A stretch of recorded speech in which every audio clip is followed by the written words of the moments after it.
Hello students, welcome to the online classes organized by CL Public School। और students आज मैं बहुत खुश हूँ, फाइनली मुझे एक तरीका पता चल गया जिससे वीडियोस ज़्यादा बेहतर हो जाएंगी। माइक भी आ गया है, बढ़िया लाइटिंग भी हो गई है, आवाज़ भी क्लियर आ रही होगी। और सबसे बढ़िया बात ये कि अब बार बार इरेज करने वाले झंझट से भी हम बच गए। बोर्ड पे लिखने में टाइम लगता है, उसमें ज़्यादा टाइम वेस्ट होता है।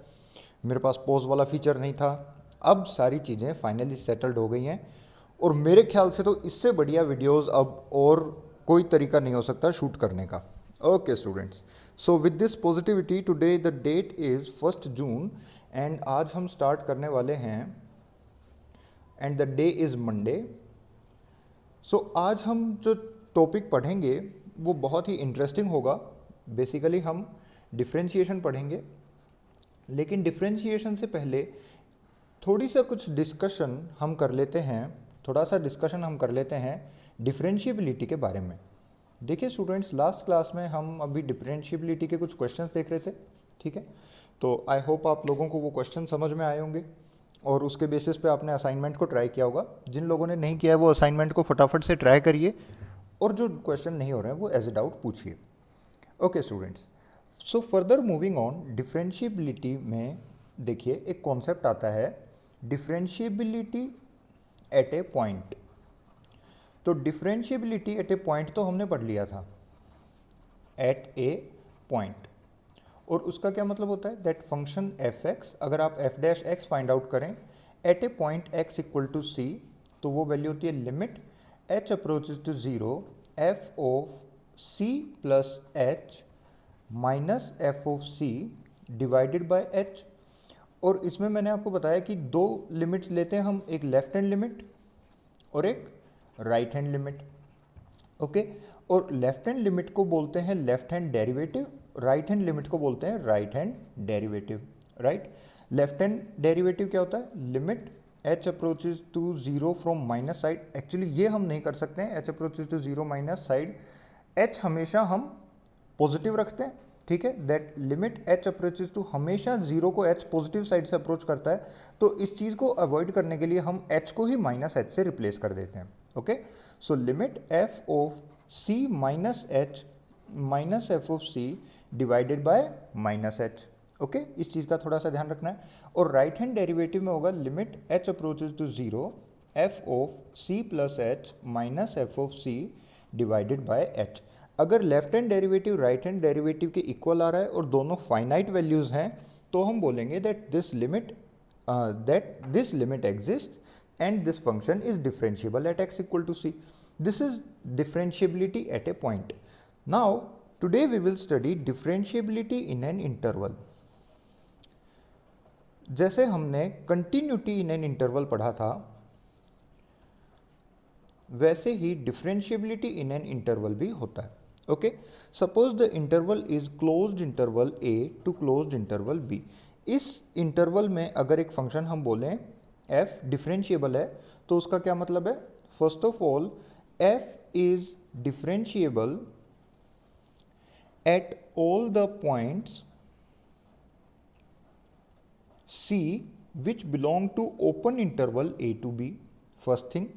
Second thing, f is right hand differentiable. Actually देखिए, right hand differentiable at x equal to a, अगर हम ये बोलते हैं तो इस चीज़ का कोई बहुत ज़्यादा मीनिंग हमारा क्लियर नहीं होता है, that what is the meaning of right hand differentiable at x equal to a। अगर राइट हैंड कंटिन्यूस होता तो उस चीज़ का तो मीनिंग था। सपोज करिए a पॉइंट पर एग्जैक्ट वैल्यू हमको पता है f ऑफ a, और वो हम बोल रहे हैं that it is also equal to limit x approaches to a from positive side f of x। तो ये तो हो गया right hand continuous at x equal to a। लेकिन right hand differentiable at x equal to a में आप क्या बोलोगे, that f dash a is equal to limit, मतलब ये वाली वैल्यू है ना, c की जगह a पुट कर देंगे। तो स्टूडेंट्स f डैश a तो हमको मालूम ही नहीं है, f डैश a तो खुद हम लेफ्ट हैंड लिमिट और राइट हैंड लिमिट से कंपेयर करते हैं। और एग्जैक्ट एफ डैश ए आप फाइंड आउट भी नहीं कर सकते। सो आपको ये बोलना होगा that it is right hand differentiable नहीं, again it is right hand continuous at x equal to a. Okay, इस चीज का ध्यान रखना है दैट डिफरेंशिएबिलिटी में राइट हैंड डिफरेंशिएबल नहीं बोलते आप, राइट हैंड कंटिन्यूअस ही बोलते हैं दोबारा से at x equal to a. And the third point in a similar way f is, so ये यहां पर आप कट करके लिखना, ऐसे ही बनाना, पहले आर एच डी और फिर उसको ऐसे सर्कल करके और क्रॉस करना ताकि आपको ध्यान रहे कि राइट हैंड डिफरेंशिएबल नहीं बोलते, और फिर ऐसे करेक्ट करके ये पॉइंट लिखना R H C, right hand continuous at x equal to a. और ये मतलब होता है this is the meaning of right hand continuous at x equal to a, sorry c नहीं, at x equal to a. Now the third point is that f is left hand continuous, f should be left hand continuous at x equal to b, that is f of b should be equal to limit x approaches to b from negative side and f of x। Okay students, देखिए इस चीज़ को हम थोड़ा graphically भी समझ सकते हैं। जैसे मान लीजिए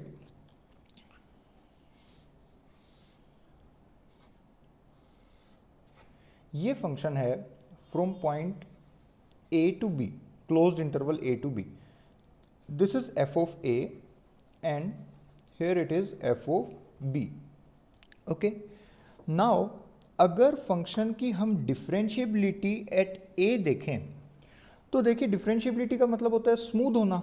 अब जो कॉर्नर पॉइंट है वो तो स्मूथ हो ही नहीं सकता, चेक कर ही नहीं सकते। स्मूथ तो हम उस पॉइंट को चेक करें जिसके आगे पीछे कुछ हो, कॉर्नर वाला पॉइंट स्मूथ है या नहीं है ये हम चेक नहीं कर सकते, ठीक है। हाँ, ये कंटिन्यूअस है या नहीं ये हम चेक कर सकते हैं। सपोज करिए अगर यहाँ पे मैंने डार्क बबल बनाया तो ये कंटिन्यूअस हो गया, लेकिन यहाँ होलो बबल बनाया और डार्क बबल मान लीजिए बना दें हम यहाँ पर कहीं, ठीक है, तो देखिए ये इस पॉइंट पे डिसकंटिन्यूअस हो गया। डिसकंटिन्यूअस हो गया तो अपने आप नॉन डिफरेंशिएबल हो गया। लेकिन अगर ये कंटिन्यूअस हो गया तो फिर हम बोलेंगे that it is left hand differentiable at this point because it is left hand continuous at this point. इसके राइट साइड में कुछ है ही नहीं तो हम इसमें ये पॉइंट शार्प पॉइंट है या नहीं ये हम चेक ही नहीं कर सकते। ओके, सो इस पॉइंट को आप नोट करना that differentiability in an interval का मतलब होता है कि एफ हर पॉइंट जो open interval A to b में आ रहा है, हर point any general point c that belongs to open interval A to b, f is differentiable at that point and f is right hand continuous at x equal to a and f is left hand continuous at x equal to b। और यहाँ पर R H D बना के और उसको ऐसे cross कर लेना, इसमें हम डिफरेंशिएबल चेक नहीं करते हैं at the end points. Okay students, so ये कॉन्सेप्ट हो गया differentiability in an interval. Now इसके बाद जैसे हमने फंक्शंस में देखा था that if f is a continuous function and g is a continuous function, then all the possible algebras of f and g will be continuous. That is, f plus g will be continuous, f minus g will be continuous, f multiplied by g will be continuous, and f divided by g will be continuous when g is not 0. Okay? और इन दोनों में domain same होनी चाहिए, इन दोनों functions की domain same होनी चाहिए। Okay, तभी हम चेक करेंगे f plus g, f minus g, f into g, f of g, f divided by g. और ऐसे ही हमने ये भी देखा था दैट अगर f ऑफ जी एग्जिस्ट कर रहा है और g ऑफ f एग्जिस्ट कर रहा है और f ऑफ g दोनों के दोनों कंटिन्यूअस हैं तो f ऑफ g और g ऑफ f ये दोनों भी कंटिन्यूअस होंगे। Same points, exactly same points आप डिफरेंशिएबिलिटी में भी लिख सकते हैं that if f is a differentiable function and g is a differentiable function then f plus g, f minus g, f into g, f divided by g will be differentiable if g is not 0 and f of g and g of f if exist will also be differentiable। Okay students, so यहाँ पर ये point आप note कर लेना। इसके अलावा एक छोटा सा point और भी आता है। Suppose करिए कि f और g दोनों के दोनों discontinuous function है या फिर दोनों में से कोई एक डिसकंटिन्यूअस है। सपोज f कंटिन्यूअस है और g डिसकंटिन्यूअस है, तो फिर क्या हम बोल सकते हैं कि f प्लस g डिसकंटिन्यूअस होगा? बोल सकते हैं, करेक्ट है। क्या हम बोल सकते हैं f माइनस g डिसकंटिन्यूअस होगा? डेफिनेटली बोल सकते हैं। f इंटू जी के बारे में हम नहीं बोल सकते और f डिवाइडेड बाई जी के बारे में हम नहीं बोल सकते। ओके, सो इस पॉइंट को नोट डाउन कर लेते हैं। Further, f is continuous, f is continuous, g is discontinuous. Okay, so f plus g and f minus g will be discontinuous,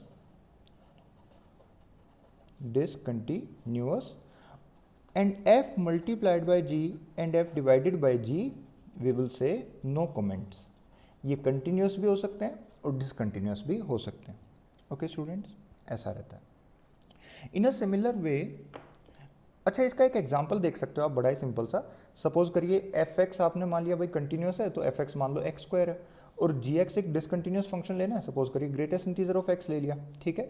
तो x square plus greatest integer of x अगर आप find out करें, या फिर x square minus greatest integer of x find out करें, तो वो दोनों के दोनों डिसकंटिन्यूस आएंगे। लेकिन देखिए, सपोज करिए कि एफ एक फंक्शन है जीरो, कॉन्स्टेंट फंक्शन है, और जी एक फंक्शन है ग्रेटेस्ट इंटीजर ऑफ एक्स। ये कंटिन्यूस है और ये डिसकंटिन्यूस है। अगर हम F X multiplied by G X find out करें, तो देखिए वो कांस्टेंट फंक्शन बन गया और वो कंटिन्यूस बन गया, करेक्ट। लेकिन अगर इस केस में हम देखें कि x square multiplied by greatest integer of x, तो आप इसको अगर 1 पे चेक करेंगे, या फिर किसी भी दूसरे जीरो के अलावा कोई और दूसरे इंटीग्रल पॉइंट पे चेक करेंगे, जैसे 5 या 6 या 7, उस पर चेक करेंगे, तो आपको पता चलेगा that it is discontinuous. X square multiplied by greatest integer of x is discontinuous. So multiplication और डिवीजन में हम कोई कमेंट नहीं कर सकते कि वो कंटिन्यूस होगा या डिसकंटिन्यूस होगा। वो डिसकंटिन्यूस भी हो सकता है और वो कंटिन्यूस भी हो सकता है। ओके स्टूडेंट्स, बिल्कुल एग्जैक्ट सेम डिफरेंशिएबिलिटी में भी और कंपोजिट फंक्शंस में भी। सो जनरली हम f of g x and g of f x, इसमें जो कंटिन्यूटी वगैरह होती है, तो हम नो कमेंट्स बोलते हैं जब दोनों में से एक फंक्शन डिसकंटिन्यूस हो, नो कमेंट्स। ओके, आप ये वाला एग्जांपल लेकर देख सकते हैं। एक को कांस्टेंट फंक्शन ले लो, एक को डिसकंटिन्यूस फंक्शन ले लो, और वो थोड़ा सा लिख के देखना, उसमें आप बोलेंगे no comments. Okay, now further in the similar way, अगर हमको ये मालूम है that f is a differentiable function, f is differentiable and g is non differentiable, then f plus g, f minus g will be non differentiable, but f multiplied by g, f divided by g, f of g and g of f, इनके बारे में हम comments नहीं कर सकते, no comments. Okay students, इसका एक बहुत बढ़िया एग्जांपल है, आप एफ एक्स ले लीजिए। अच्छा ठीक है, सेम एग्जांपल ले लीजिए, एफ एक्स जीरो ले लिया और ग्रेटेस्ट, और जी एक्स ले लिया ग्रेटेस्ट इंटीजर ऑफ एक्स, और यह आप चेक करना। ओके स्टूडेंट्स, अच्छा अब यहाँ देखिए, ये पॉइंट्स आप नोट कर लेना, और उसके बाद जो इम्पोर्टेंट पॉइंट है वो ये भी है कि अगर मान लीजिए एफ भी एक नॉन डिफरेंशिएबल फंक्शन है और जी भी एक नॉन डिफरेंशिएबल फंक्शन है, एफ और जी दोनों के दोनों नॉन डिफरेंशिएबल फंक्शन है या फिर डिसकंटिन्यूअस फंक्शन है, डिसकंटिन्यूअस हैं दोनों फंक्शन, या फिर दोनों के दोनों नॉन डिफरेंशिएबल हैं, तो एफ प्लस जी हो, चाहे एफ माइनस जी हो, चाहे एफ मल्टीप्लाई बाय जी हो, चाहे एफ डिवाइडेड बाय जी हो, या फिर एफ ऑफ जी हो, या फिर जी ऑफ एफ हो, हम किसी भी केस में कोई भी कमेंट्स नहीं कर सकते। ओके, फॉर एग्जांपल अगर हम ले लें f x is equal to greatest integer of x, ये डिसकंटिन्यूअस है, और जी एक्स ले लिया, it is fractional part of x. ठीक है, ध्यान रखना ये जो नो कमेंट्स बोल रहे हैं, ये हम बोल रहे हैं that in general we can not comment, in general we can not comment, but अगर हम बहुत ज़्यादा स्पेसिफाई कर दें कि एफ एक फंक्शन है वो इस वाले पॉइंट पर नॉन डिफरेंशिएबल है और जी है वो दूसरे पॉइंट पर है, तो फिर अब एक आप स्पेसिफिक एग्जांपल के लिए बताइए कि एफ प्लस माइनस जी होगा, तो वो कंटिन्यूस होगा या डिसकंटिन्यूस होगा या कैसे होगा, ठीक है, नॉन डिफरेंशिएबल होगा या डिफरेंशिएबल होगा, तो वो पर्टिकुलर केस में हम अपना चेक कर लेंगे। लेकिन मैं बोल रहा हूँ कि इन जनरल आप कोई कमेंट नहीं कर सकते कि हमेशा एफ प्लस जी या एफ माइनस जी डिफरेंशिएबल होगा या नॉन डिफरेंशिएबल। ओके, एक एग्जांपल इसका ये है that f x is equal to greatest integer of x and g x is equal to fractional part of x. Now f x plus g x, देखिए greatest integer of x plus fractional part of x, ये एक differentiable function है और continuous function भी है, ठीक है। ये भी डिसकंटिन्यूस था, ये भी डिसकंटिन्यूस था, लेकिन देखो दोनों का सम है वो कंटिन्यूस आ गया, करेक्ट। तो स्टूडेंट्स ऐसे आप ध्यान रखना कि जो भी रहता है हम कमेंट्स नहीं कर सकते जनरली। अगर आप ये वाला फंक्शन चेक करो, देखिए ये भी डिसकंटिन्यूस है, ये भी डिसकंटिन्यूस है, और अगर इन दोनों का सम आप फाइंड आउट करो तो वो भी डिसकंटिन्यूस होगा, correct. This is discontinuous but sorry this is continuous but it is discontinuous. ये तो कंटिन्यूस और डिफरेंशिएबल दोनों है, लेकिन अगर इसको मैंने थोड़ा सा चेंज कर दिया, x प्लस 1/2 कर दिया या फिर x प्लस पाई कर देता, तो फिर ये फंक्शन डिसकंटिन्यूस भी हो गया, नॉन डिफरेंशिएबल भी हो गया। सो अगर f भी नॉन डिफरेंशिएबल है, g भी नॉन डिफरेंशिएबल है, तो हम किसी भी केस में कोई भी जनरल कमेंट नहीं कर सकते। उनका एल्जेब्रा कंटिन्यूस भी हो सकता है, डिसकंटिन्यूस भी हो सकता है। इन द सिमिलर वे डिफरेंशिएबल भी हो सकता है, नॉन डिफरेंशिएबल भी हो सकता है, ओके। सो इस पॉइंट को भी आप as a third point mark कर लेना। This is first point, it is second point and this is your third point, okay. इसके आप एग्जांपल्स और अपनी साइड से ढूंढना, ठीक है। f एक डिफरेंशिएबल फंक्शन है, g नॉन डिफरेंशिएबल फंक्शन है, तो f प्लस जी और f माइनस जी डिफरेंशिएबल होगा या नॉन डिफरेंशिएबल होगा। f मल्टीप्लाइड बाय g का एक एग्जांपल हमने पहले देखा हुआ है। सपोज करिए fx एक फंक्शन है x और gx एक फंक्शन है mod x। तो देखिए x ये तो डिफरेंशिएबल है और mod x ये नॉन डिफरेंशिएबल है, लेकिन अगर आप x mod x find out करें तो वो डिफरेंशिएबल आता है। हमने चेक भी किया था, x mod x वो डिफरेंशिएबल आता है, ओके। इन द सिमिलर वे आपको ये एक ऐसा एग्जांपल भी इसमें ढूंढ सकते हैं जिसमें वो नॉन डिफरेंशिएबल आ जाए। इस वाले केस में तो डिफरेंशिएबल आ गया। नॉन डिफरेंशिएबल ऐसा हो सकता है जैसे fx आपने ले लिया कांस्टेंट फंक्शन और gx आपने ले लिया mod ऑफ x। तो अब अगर आप fx into gx find out करोगे तो वो mod x आ रहा है, वो नॉन डिफरेंशिएबल आ रहा है, ओके। तो चलो ये थोड़ा सा बिल्कुल फटाफट हो गया, इसलिए मैं इसको रिवाइज करा देता हूँ एक बार पूरा लेक्चर स्टार्टिंग से लेकर लास्ट तक। अगर आप कंफ्यूज हो रहे हो तो बस ये अगला 2 मिनट की मेरी बात ध्यान से सुन लो। डिफरेंशिएबिलिटी हमने पढ़ा था और अच्छे से समझ में आ गया था। इसमें अगर कोई आपको डाउट है तो आप मुझसे पूछ लेना। अभी तक जो हमने डिफरेंशिएबिलिटी पढ़ा है वो डिफरेंशिएबिलिटी एट ए पॉइंट पढ़ा है जिसमें function f dash x at x equal to c, अगर हम डिफरेंशिएशन किसी फंक्शन का फाइंड आउट करें किसी पॉइंट c पर, तो उसको लिखते हैं limit h approaches to 0 f of c plus h minus f of c divided by h. Generally h 0 को हमेशा पॉजिटिव साइड से अप्रोच करता है, इसलिए जो लेफ्ट हैंड डेरिवेटिव होता है उसमें h अप्रोचेस टू 0 माइनस की बजाय हम h को ही रिप्लेस कर देते हैं माइनस h से, ताकि हमारी स्टैंडर्ड बात सेम रहे, ओके। और राइट हैंड डेरिवेटिव में लिमिट h अप्रोचेस टू 0 ऐसे लिख सकते हैं, correct, okay. Differentiability in an interval इसके बाद हमारा आज का फर्स्ट टॉपिक था। ये तो बस एज ए रिवीजन था। इसमें हमने देखा कि कोई फंक्शन अगर किसी closed interval a to b में डिफरेंशिएबल है तो हम बोलेंगे कि इसका ये मतलब है कि वो उस ओपन इंटरवल के हर पॉइंट पे तो डिफरेंशिएबल है, लेकिन एंड पॉइंट्स पे वो कंटिन्यूस है। x इक्वल टू a और x इक्वल टू b पर वो कंटिन्यूस होना चाहिए। कंटिन्यूस मतलब a पर राइट हैंड कंटिन्यूस होना चाहिए। Right hand continuity right hand side से चेक करते हैं, ये राइट हैंड साइड है तो यहाँ कंटिन्यूस होना चाहिए, और b पर वो लेफ्ट हैंड कंटिन्यूस होना चाहिए, यानी कि लेफ्ट हैंड साइड से जब हम चेक करेंगे तो वो कंटिन्यूस होना चाहिए, ओके।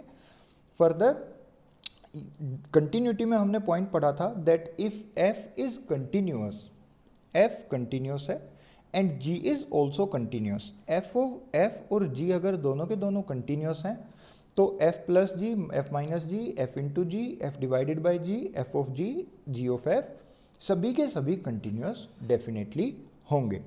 लेकिन अगर f कंटिन्यूस है और g कंटिन्यूस नहीं है तो हम प्लस और माइनस के केस में तो स्ट्रिक्टली बोल सकते हैं कि डिसकंटिन्यूस होगा। मल्टीप्लाई और डिवाइड के केस में हम जनरल कमेंट नहीं कर सकते, ओके स्टूडेंट्स। कंटिन्यूटी ऐसे ही डिफरेंशिएबिलिटी, कंटिन्यूटी और डिफरेंशिएबिलिटी दोनों का कॉन्सेप्ट यहां पर सेम रहेगा, okay. Now f is differentiable and g is non differentiable. अच्छा ये हमने डिस्कस कर लिया, ठीक है। इसमें भी कंटिन्यूटी और डिफरेंशिएबिलिटी का सेम कॉन्सेप्ट है और इसमें एक एग्जांपल हमने ये भी देख लिया दैट f एक्स प्लस और माइनस वाले तो हो जाएंगे एग्जाम्पल, आप चेक कर देना कोई भी। एक्स और मोड एक्स अगर ये वाला एग्जाम्पल लें तो देखिए एक्स मोड एक्स डिफरेंशियबल आ रहा है, लेकिन वन और मोड एक्स का एग्जाम्पल लें तो one into mod x non differentiable आ रहा है। ओके, सो इन चारों केसेस में हम कमेंट्स नहीं कर सकते हैं, इन दोनों केसेस में जनरल कमेंट कर सकते हैं। इसमें भी कमेंट अगर बहुत स्पेसिफाई कोई कर दे, कोई एक एग्जाम्पल हमको स्पेशली दे दे कि भाई ये एक एग्जाम्पल है इसके बारे में बताइए, तो हम कमेंट कर सकते हैं। मैं बोल रहा हूँ इन जनरल कमेंट नहीं कर सकते। इसके बाद ये बहुत इंपॉर्टेंट पॉइंट है, अगर f नॉन डिफरेंशिएबल है, g भी नॉन डिफरेंशिएबल है, या फिर f डिसकंटिन्यूअस है, g भी डिसकंटिन्यूअस है, ठीक है। जैसे इसमें देखा था ना हमने, continuous discontinuous differentiable non differentiable, ये फर्स्ट और सेकंड हो गया। आप चाहो तो इनको अलग अलग लिख सकते हो, that this is third point and this is fourth point, कि अगर दोनों के दोनों डिसकंटिन्यूअस हैं तो इन 6 के बारे में कोई कमेंट्स नहीं, दोनों के दोनों नॉन डिफरेंशिएबल हैं तो भी इन 6 के डिफरेंशिएबिलिटी के बारे में कोई कमेंट्स नहीं। ओके स्टूडेंट्स, फिर इसका हमने एक एग्जांपल देख लिया। Now moving on, let's continue our discussion on differentiation. देखिए डिफरेंशिएशन हमने आज देखा that h approaches to zero, limit h approaches to zero. अगर इसमें हम h की जगह डेल्टा x लिख दें तो और भी थोड़ा सही रहता है। f dash x is equal to limit delta x approaches to zero f of x plus delta x minus f of x divided by delta x। Now आप बोल सकते हो that left hand derivative means delta x approaches to 0 from negative side and right hand derivative means delta x approaches to 0 from positive side. Okay, this is f dash x. अगर हमको किसी एक particular point पर differentiation find out करना है at x equal to c, then we write limit delta x approaches to 0 f of c plus delta x minus f of c divided by delta x। और again इसमें भी left hand limit और right hand limit दोनों हम find out कर सकते हैं, और अगर दोनों के दोनों सेम आ गई और दोनों फाइनाइट आ गई तो हम बोलेंगे लिमिट एग्जिस्ट कर रही है और फंक्शन डिफरेंशिएबल है। ओके, इस नोटेशन को हम f dash at x equal to c को f डैश c भी लिख सकते हैं।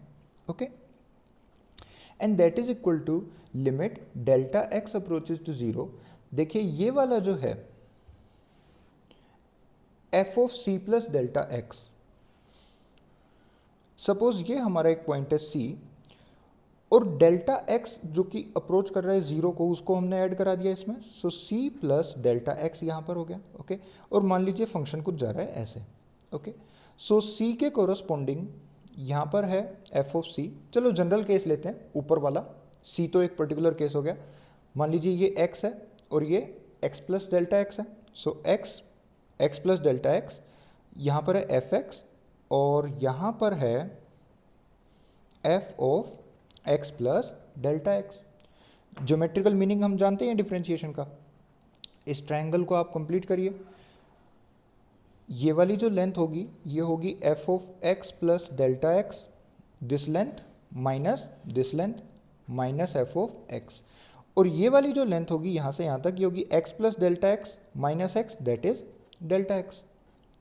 और ये जो एंगल थीटा है अगर हम इसका टेन थीटा लें that is equal to f of x plus delta x minus f of x divided by delta x होगा। ठीक है, और अगर हम इस limit delta x approaches to 0 लगा दें दैट डेल्टा x बिल्कुल 0 को अप्रोच कर रहा है, तो एक्चुअली ये ट्रायंगल बिल्कुल छोटा होता जाएगा, छोटा होता जाएगा, और ये वाली जो लाइन है ये धीरे धीरे जाके और ऐसे करके एक पॉइंट ऐसा आएगा जब टेंजेंट बन जाएगी, दैट इज केवल और केवल एक पॉइंट पे उसको टच करने लगेगी। और दिस एंगल इज थीटा, ये एक हॉरिजॉन्टल लाइन है, ये भी एक हॉरिजॉन्टल लाइन है, तो ये एंगल भी थीटा होगा। ये टेन थीटा बन गया slope of the tangent. Okay, right.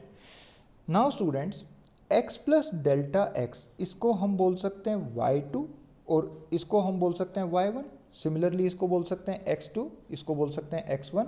सो आप यहाँ पर ये भी लिख सकते हो that f dash c is equal to limit y2 minus y1 divided by x2 minus x1 and x2 approaches x1 ऐसे भी लिख सकते हो, या फिर आप f dash c delta x approaches to 0 और ये वाली जो नोटेशन थी ये भी लिख सकते हो, राइट। यहाँ पे आप ये जो क्वांटिटी है इसकी जगह लिख सकते हो delta y bye delta x।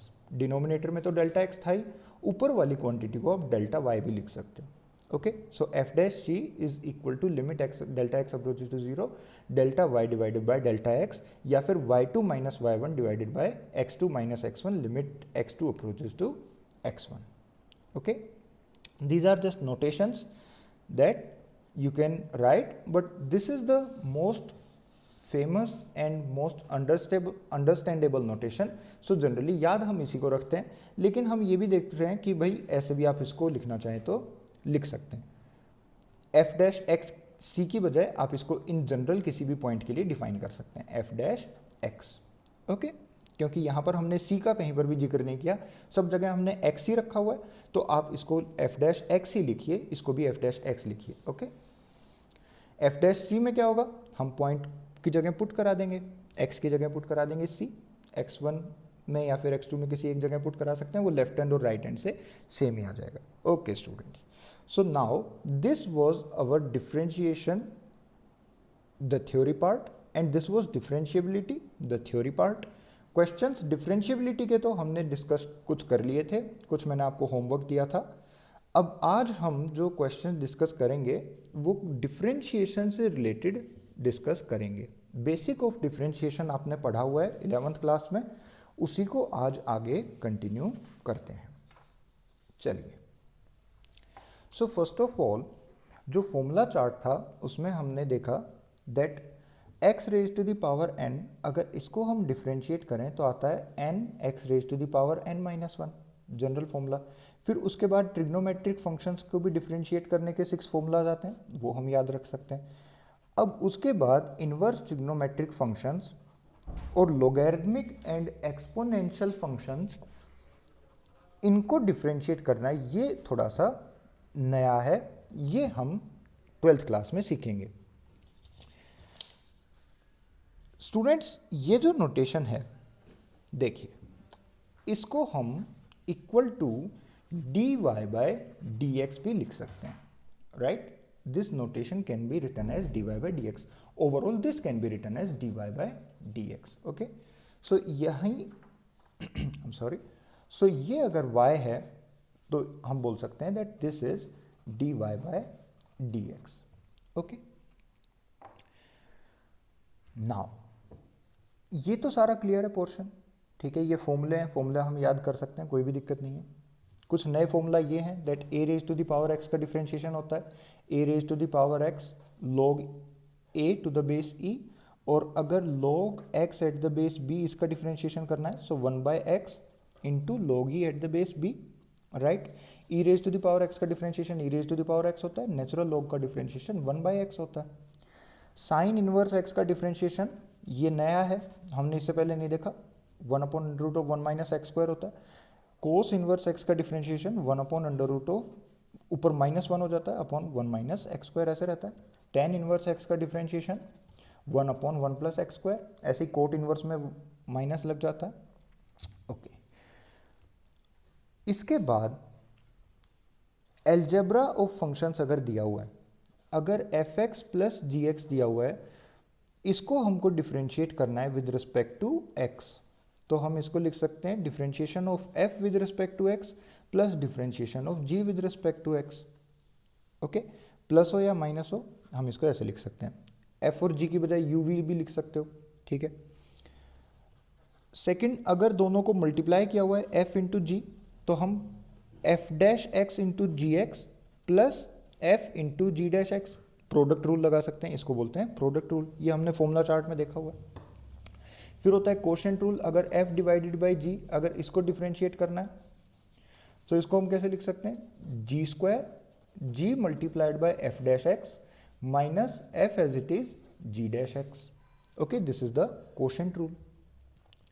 Now students, जो इंपॉर्टेंट रूल आता है सबसे ज़्यादा, जिस पे बेस्ड अब हमारा 12th का डिफरेंशिएशन स्टार्ट होता है। इससे पहले तो मोर और लेस सारा का सारा 11th में हमने पढ़ा हुआ है। अब यहाँ से स्टार्ट होता है 12th का differentiation and the first rule that we will study is chain rule. ये बहुत इंपॉर्टेंट है और बिल्कुल इंटरेस्टिंग और सिंपल भी है। एफ ऑफ जी एक्स का अगर हमको डिफरेंशिएशन करना है विद रिस्पेक्ट टू एक्स तो हम इसको कैसे करेंगे? पहले तो फंक्शन एफ का डिफरेंशिएशन जी एक्स बिल्कुल as it is multiplied by g dash x. Okay, f dash g x multiplied by g dash x. पहले बाहर वाले फंक्शन का डिफरेंशिएशन, अंदर वाला एज इट इज, और फिर अंदर वाले को भी डिफरेंशिएट करके उसके साथ मल्टीप्लाई में करते हैं। ऐसे ही अगर कंपोजिट फंक्शन और भी ज़्यादा कॉम्प्लिकेटेड दे दे, f of g of h of x, और अगर इसको डिफरेंशिएट करना बोले तो हम बोलेंगे इसका डिफरेंशिएशन होगा f dash g of h of x as it is multiplied by g dash h of x multiplied by h dash x. Okay, so this is the chain rule because ये chain की तरह continue होता जाता है। ठीक है, जैसे suppose करिए अगर हमको ये डिफरेंशिएट करना है भाई x under root x plus 1 power 9, इसका डिफरेंशिएशन करना है। ठीक है, सपोज करिए क्वेश्चन ऐसा है कि भाई under root x plus 1 power 9 का डिफरेंशिएशन हमको करना है। ठीक है, तो कैसे करेंगे? सबसे पहले तो पावर 9 का डिफरेंशिएशन, सपोज इसको हमने ऐसे लिखा d by d x of this quantity, so that is equal to 9 times of under root of x plus 1 power 8, और फिर multiplied by under root x plus 1 का डिफरेंशिएशन। तो 1 का डिफरेंशिएशन तो 0 हो जाएगा, और अंडर रूट एक्स का डिफरेंशिएशन होता है 1 by two root x, so 1 by two root x plus 0। तो इसका डेरिवेटिव आ गया 9 times of under root x plus 1 power 8 divided by two root x. Okay, in the similar way suppose आपसे पूछे कि भाई साइन 2x प्लस 3 का differentiation क्या होगा? D by d x of sine 2x plus 3, तो आप बोलेंगे साइन का डिफरेंशिएशन कोस हो गया और अंदर as it is 2x plus 3। अब इसके साथ मल्टीप्लाइड में 2x प्लस 3 का डिफरेंशिएशन, तो 2x का डिफरेंशिएशन 2 हो गया और प्लस 0 हो गया, तो इसका डेरिवेटिव आ गया 2 कोस 2x प्लस 3। एक और एग्जांपल लेते हैं, जैसे डी बाई डी एक्स आपको फाइंड आउट करना है साइन ऑफ x पावर 4। ठीक है, तो सबसे पहले साइन का डिफरेंशिएशन हो गया कोस अंदर x to the power 4 as it is multiplied by x to the power 4 का डिफरेंशिएशन 4x क्यूब। ठीक है, एक एग्जांपल और देखते हैं, जैसे d by d x find out करना है, मान लीजिए under root of log of sine x, suppose इसका डिफरेंशिएशन हमको फाइंड आउट करना है। तो ये डायरेक्टली याद रखा करो कि अंडर रूट एक्स का differentiation 1 by two root x होता है। ठीक है, उसमें पावर वगैरह सब्ट्रैक्ट मत करके देखा करो, डायरेक्ट इसको याद रखो, अंडर रूट एक्स का डिफरेंशिएशन होता है 1 by two root x. So under root of log of sine x का डिफरेंशिएशन करना है, तो सबसे पहले तो स्क्वायर रूट का differentiation that is 1/2 times of log of sine of x as it is. फिर अच्छा, ये लॉग अगर कुछ भी नहीं दिया हुआ है तो इसका मतलब बेस ई है, नेचुरल लॉग है, log sine x under root और 1 ऐसे 2 टाइम्स हो गया, अंदर एज इट इज पावर का differentiation 1 by two root x multiplied by log of sine x का डिफरेंशिएशन अब हमको करना है, तो पहले लॉग का डिफरेंशिएशन करेंगे तो 1 साइन एक्स। ठीक है भाई, अगर मैं आपको बोलता लॉग नेचुरल एक्स का डिफरेंशिएशन तो आप बोलते 1 बाई एक्स, तो अगर लॉग नेचुरल साइन एक्स का डिफरेंशिएशन करना है तो 1 by sine x multiplied by sine x का differentiation that is cos x, तो इसके साथ एक मल्टीप्लाई कर देंगे साइन एक्स का डिफरेंशिएशन कोस एक्स, तो इसका डिफरेंशिएशन आ गया एक्स के रिस्पेक्ट में ये वाला। Okay students, so further next video में हम इसके क्वेश्चंस और ज़्यादा डिस्कस करेंगे। ये चेन रूल है, काफ़ी इंपॉर्टेंट है, यहाँ से अब हमारा फाइनली 12th क्लास का डिफरेंशिएशन स्टार्ट हो गया। Thank you for your patience, please note down in your fair copy